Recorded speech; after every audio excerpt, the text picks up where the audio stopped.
Have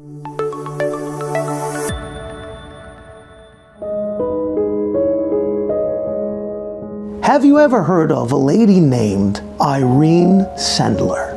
Let's talk about this incredible heroine lady. She died May 12th in 2008. During World War II, Irina got permission to work in the Warsaw Ghetto as a sewer specialist.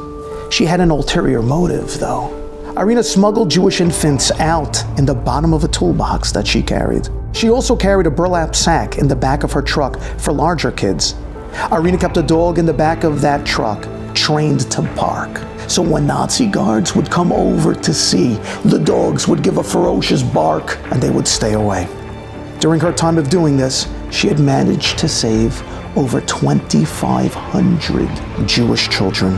Ultimately, she was caught, and the Nazis broke both of her legs and arms and beat her severely.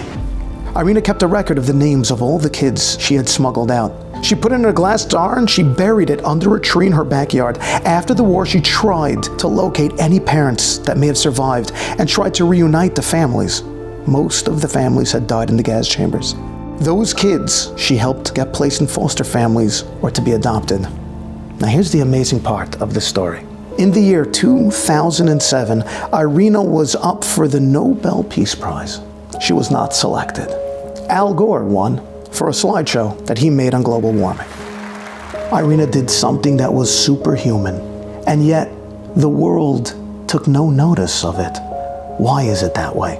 So I want to tell you something incredible that Chovat HaLevavot teaches us. He tells us that the things that we do, that the world gets to see, the things that we do on a grand scale, you get reward from Hashem. But in this world, the things that we do that nobody sees, the things that we do when it's quiet, the things that we do in our most private moments, that, my friends, that you get rewarded for in the world to come.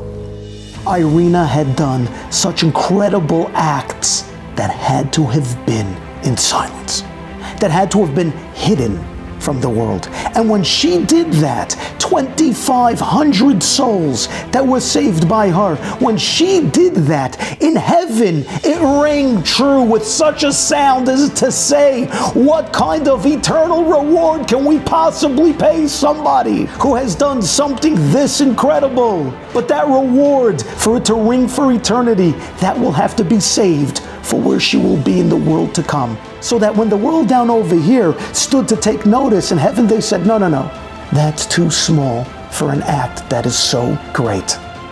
When we are challenged in our most private moments, when we are challenged, when nobody in the world knows except you, the battles that you went through, the battle scars that you have from the difficulties that it was to not look, and instead you were bigger, instead you were greater, just know that in heaven they're taking notice, and that in heaven they are congratulating you, and they are counting what that eternal reward will look like for you as well.